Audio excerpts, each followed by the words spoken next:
Once again, eBay has provided, but what will the restoration of this Dawes Galaxy look like?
First up, let's learn a little bit about Dawes.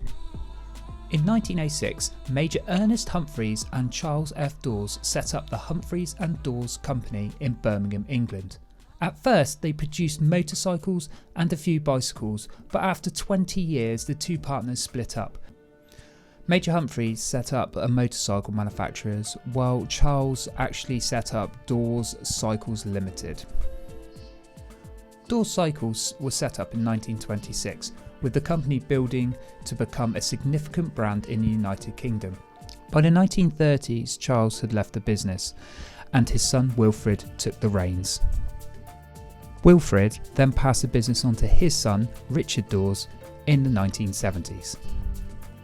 Since 2001, Dawes has been owned by Tandem Group plc, owners of Lincolnshire-based Falcon Cycles. The company built good frames with fine paintwork, usually without the Rococo lugs, and by making many of their own components, ensured that all of the components of the finished bicycle were of a high quality. The 1950s saw what is often described as the golden era for cycling here in the UK, and in 1951 Dawes presented their Courier cycle for the Festival of Britain, which incorporated a number of hints to the future direction of the company's bicycles. Hand-built around a lightweight frame with a long wheelbase, comfortable for long distance touring. It was equipped with a state-of-the-art 10-geared radius system and was fitted with toe caps and a saddlebag. This was followed into production with the more specialist Windrush, a specifically designed touring bicycle and a direct forerunner of the later Galaxy. Sadly, after 49 years in production, the Galaxy met its fate and was discontinued in 2020. So for me, this is my chance now to pay homage to such a great classic British tourer. So for today's episode, we're going to cover a detailed strip down of the bike to assess all parts for damage and also give that frame a once over for any serious issues.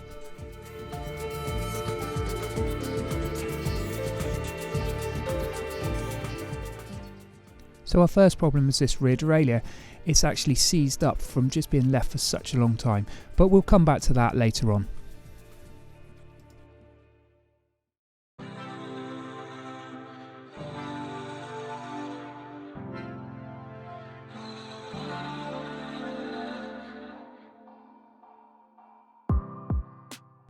So now we're on to removing the mudguard. Only the rear one's left in place, but the previous owner did supply me the front mudguard separately.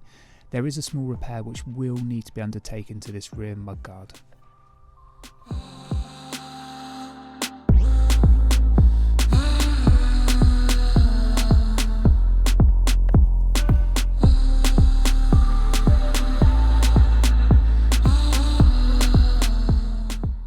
Now onto the brakes, and the great news is that both the front and rear brakes are in exceptional condition for a bike of this age. So a little tiny bit of work to clean them up and make them look great, and I think we're onto a winner with these.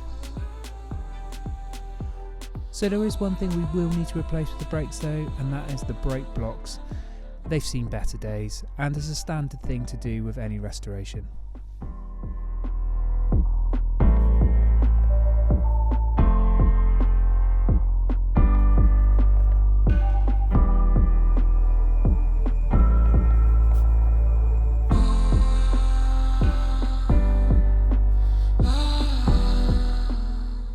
So removing the seat post with the actual seat on top still, that's an easy job, but unfortunately the seat itself is in really bad shape, so expect that will need replacing. Generally the whole of the drivetrain looks really good. The chain is obviously scrap and we'll be getting rid of that. However, the pedals, while they are a tiny bit rough, they are definitely serviceable, so we'll strip those down and re-grease them.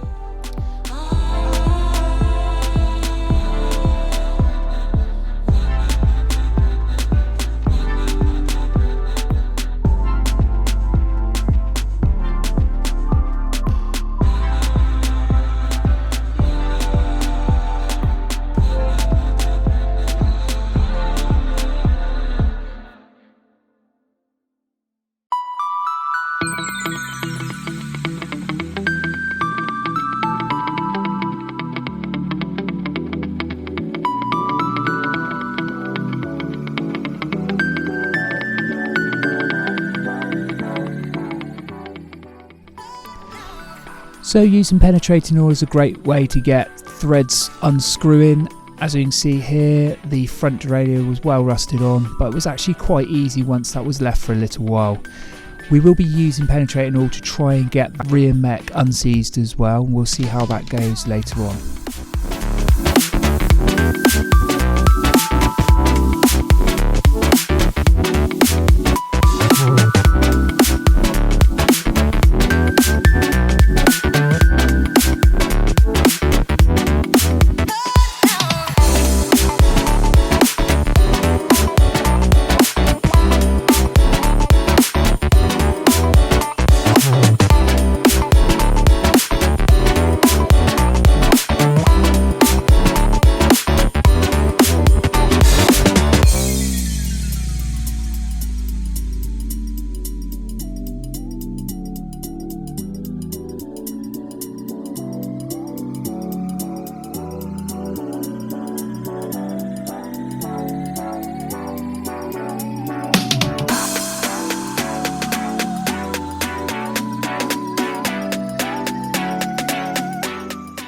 Quite often the pedal arm or the crank arm will actually be really difficult to get off the bottom bracket axle, and that's what these pullers are really good for. They're not particularly expensive and they're in most of these sort of toolkits that include a multitude of different instruments for not a lot of money, and they just do such a great job. As you can see, once you've screwed this extractor in, or this puller in to the pedal arm itself, it very easily releases. Same here for the crank side.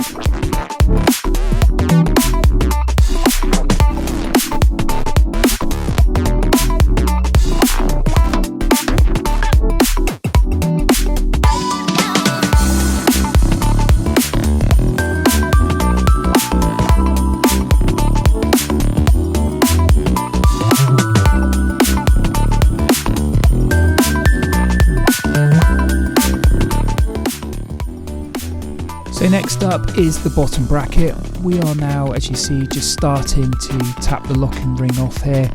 And what we'll do is just remove the axle, all the bearings out, clean it up, repack them with nice new fresh grease, and make sure that it's all installed properly once the frame has actually been repainted.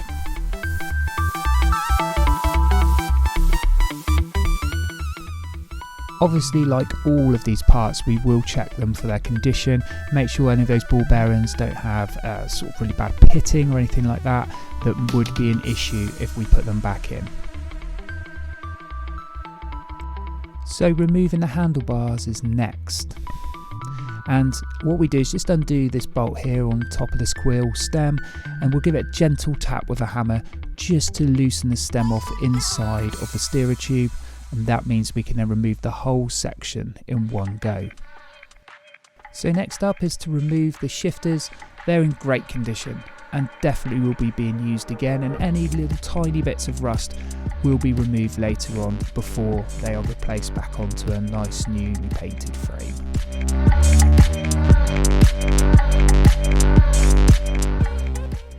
As all the cables will be being replaced, we'll just cut these very quickly to remove the parts.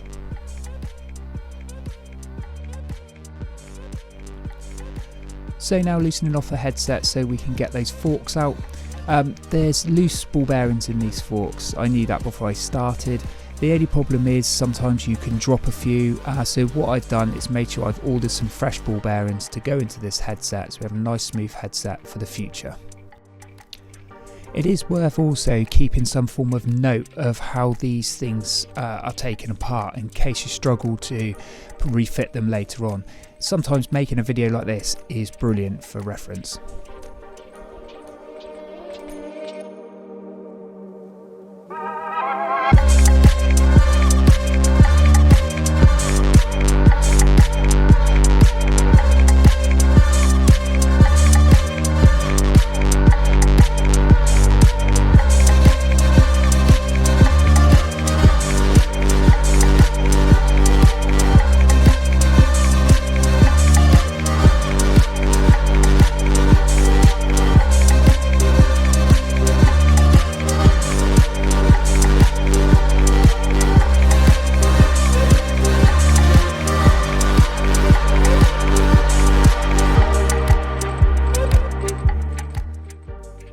So now a quick check over the frame reveals that there is nothing to worry about whatsoever. All this rust will be going shortly before we get to painting it.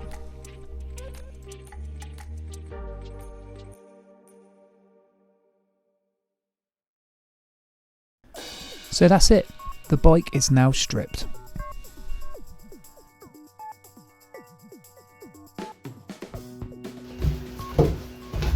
Okay then people, so it's the summer holidays for the children at the moment, and it's my first bit of leave in about 8 months, so I haven't had a lot of time to do stuff, but I want to try and get on with the Dawes project. I've got it all stripped down, as you would have seen before now. It's just the bare frames, a couple bits on it, actually really only one that I'm concerned about, which is there's still the headset cups here. I need to get those out, and then I'm going to start sanding down the frame. I am going to do a little bit of an experiment with this as well. I do have some paint stripper, which seems to come highly recommended, but it is one that we don't see that often. So I'll show you what I'm going to be using, but also I'm going to do probably the main tubes in sanding down. We're using our wire brush attachment on a drill. And other than that, I'm going to spray on this other paint stripper and leave it. Many people I've seen on the internet just trying to do bike frames have experimented as well quite a lot, and also I've seen that they've used this process where they wrap over the top of the paint stripper itself. It seems to keep the chemicals in or keeps it damp, and anyway basically it just seems to be more reactive and gets more paint off. So I'm not going to go through the process without doing that. I'm just going to cover it to start off with because it seems to work well, even if the paint stripper I'm going to use is supposed to be quite a good one. Hopefully it is, because then that will recommend a product for you guys to be able to use if you do similar to me. So first thing, cups out, then I'm going to start sanding, then apply the paint stripper. Let's go.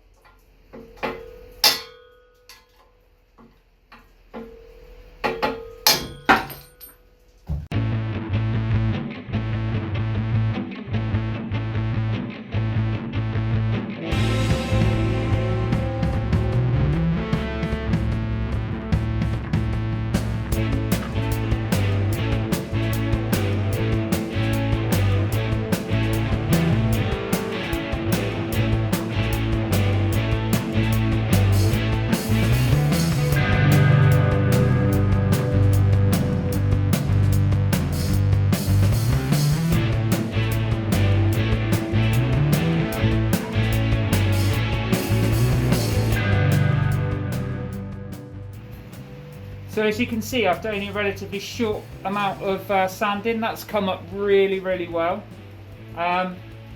I'm definitely going to be carrying on with this. I want to see how it does around the more intricate bits of the, all around the lugs and anything else. You can see some nice brazing there on there. But I might take it, I think I'm going to take this out of the stand and put it on the floor so I can get on and sort of really hold it down to do the work on it.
So after about an hour now of attacking this frame with the wire wheel brush attachment for my drill, it's doing a really good job, and actually, you know, we can see the lovely brazing which is coming out here.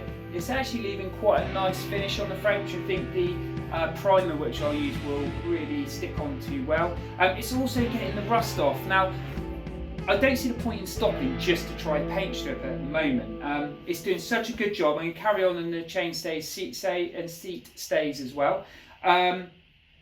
Hopefully getting rid of as much rust as I possibly can before even considering doing any paint stripping. But there will be places where I just can't get the wire wheel into. Some of the places in behind here are going to be really tough. Possibly down in here in between the chain stays here. I should be able to get most of this off of this tube here, but there's a little bit towards the top, like I said, and I can't really get at. The rest of the bike is looking amazing though, and I really want to use that wire brush attachment really to get this rust off before thinking about going anywhere with the paint stripper. So let's keep going with it. I'm pleased up to this point now.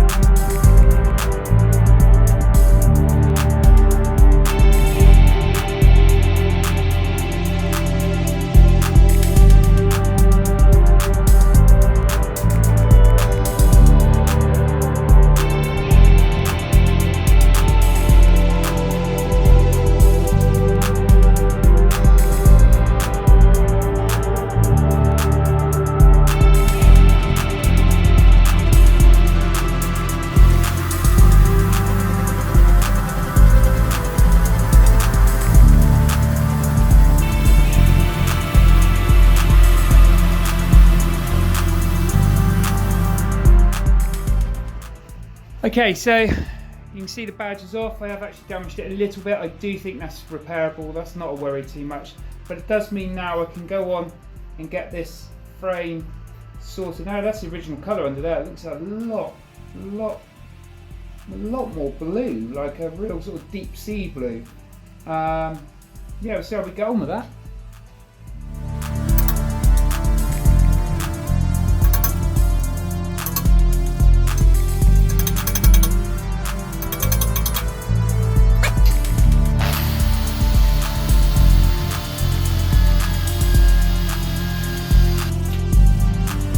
Okay, so paint stripper that I'll be using. Now the frame has come up really nice, but there are, like we were talking about earlier, some areas I just couldn't get the wire brush attachment into to get the paint off. So this came fairly well recommended by quite a few people on the internet. It's Hycote's Paint Stripper. Okay, it's like a gel formula, I think like most, to be honest, so it clings onto whatever you're spraying it onto. Also, it keeps its moisture, it keeps working. If you let it dry out, unfortunately, it just won't do a good job. So you've got to make sure it stays wet. And it says here 15 minutes. Yeah, it says leave up to 15 minutes to soften or dissolve the paint. Remove with a scraper or similar implement. Literally everything I've seen about Paint Stripper says, yeah, the manufacturer's sort of recommendation on time is way wrong, and you need to put it on and leave it on and give it at least like an hour or 2 hours, maybe as much as even overnight or through to the next day before going back to it, as long as it is kept nice and damp. So that's what I was talking about before. The areas on here which do need to have this put on, I'm going to wrap with cling film and make sure that it does stay damp. So fingers crossed. I might try a tiny little bit on the frame and give it 15 minutes just to see what will happen. I believe these paint strippers as well react completely differently with different types of paint that are used. So let's see how it goes. See if your claims are good then, Hycote. 15 minutes.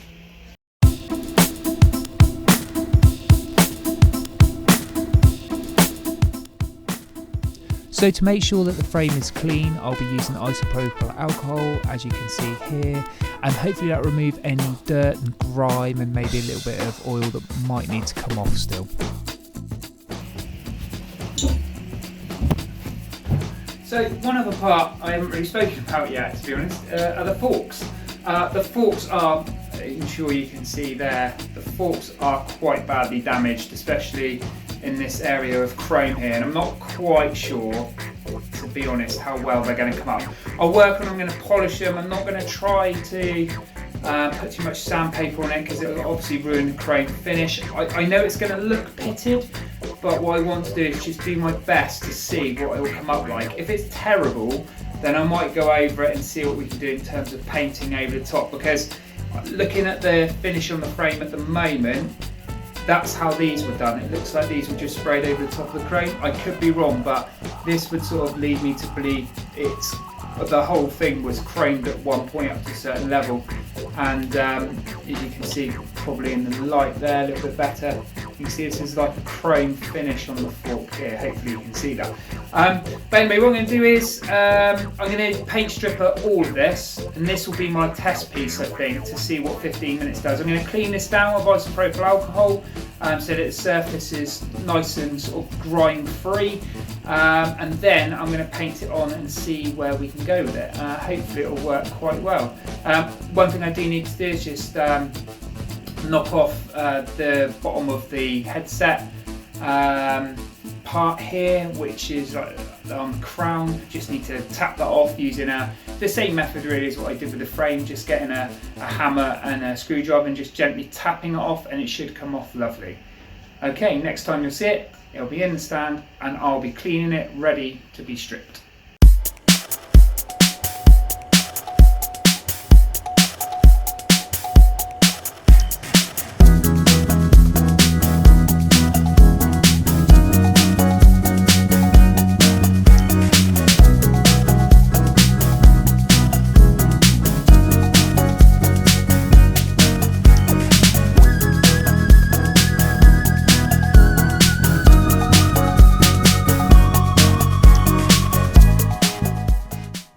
So the next set of clips capture exactly what happened over the next 15 minutes with the paint stripper trying to attack that paint.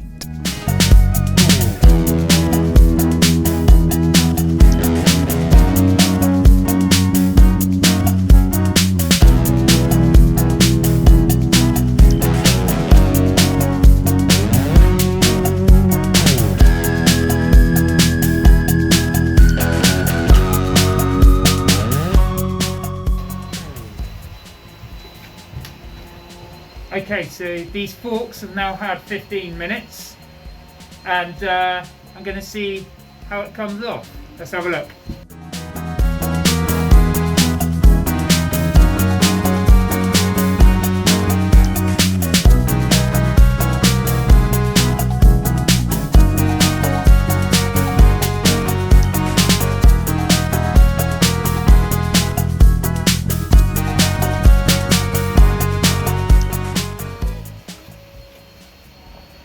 Okay, so what I've decided to do, sorry about the noise, I've decided to reapply the paint stripper and stick some cling film around it and then leave it overnight. I'm going to do exactly the same to the bike. I'm fairly pleased with how it's come out though. Actually, there's been a lot of paint stripping reports of other companies, similar sort of paint stripper in terms of price and availability, and those paint strippers have failed quite badly with bikes. I know this is on a chromed surface, the paint was, but I still think you've got to strip that paint off. I don't think it makes it that much weaker. It may well do, I may be wrong. Maybe there's some of you out there that know way better than me. But I've still done okay. I didn't expect it to be perfect. Now I'm going to take these parts now. I'm going to stick the paint stripper on, and then we're going to come back and have a look at the completed items. And I'll be honest about how much time and exactly how many times I had to put paint stripper on. But my plan is to only put paint stripper on one time. Let's see how that goes. Okay, so here is the areas I needed to strip the paint from on the main frame. There really wasn't a lot. I think probably if I had some sandpaper I could have done this job fairly easy. To the inside of the dropouts here at the back, they were difficult to get to, so I thought, oh, you know what, we'll just give it a go with the paint stripper. And there's a tiny bit there which will probably be not noticeable. The one thing which I have done actually is the old pannier rack. It's a very thin wire pannier rack, but it was sprayed obviously at the same time as the bike, or in exactly the same colours as the bike, and fitted at the factory. There's a lot of rust on it. I have paint stripped it. I will have to wire brush it anyway and treat it with possibly some rust killer, but I thought what I would do is give this a go. So this is totally unmolested in terms of cleaning it or anything like that. So let's see how that one comes out later on. I'm going to give this for the rest of the day today. Probably come back to it in about 5 hours. Let's see how it's done. Okay, so the time now is about 6:30. I left this at about 2:30 in the afternoon. So that's given it 4 hours covered to see how this paint stripper would actually take effect. I've got no idea, I haven't checked it yet. I'm going to put some gloves on and I'll start peeling it off. I'm really hoping it's worked. Just it's more of an experiment really, in case I do this in future. My gut feeling is it may have worked. I'm not 100%. But we've got obviously the frame to look at. We've also just down here got some forks as well to look at as well. So let's see how it did. So we have to leave it there for now. Thanks for staying with us for this extended episode. If you liked what you've seen and you want to see how the Galaxy turns out, then please subscribe to the channel by pressing the Time for Bikes logo on screen. Also, why not check out some of our other suggested videos here. Until next time, stay safe and happy cycling.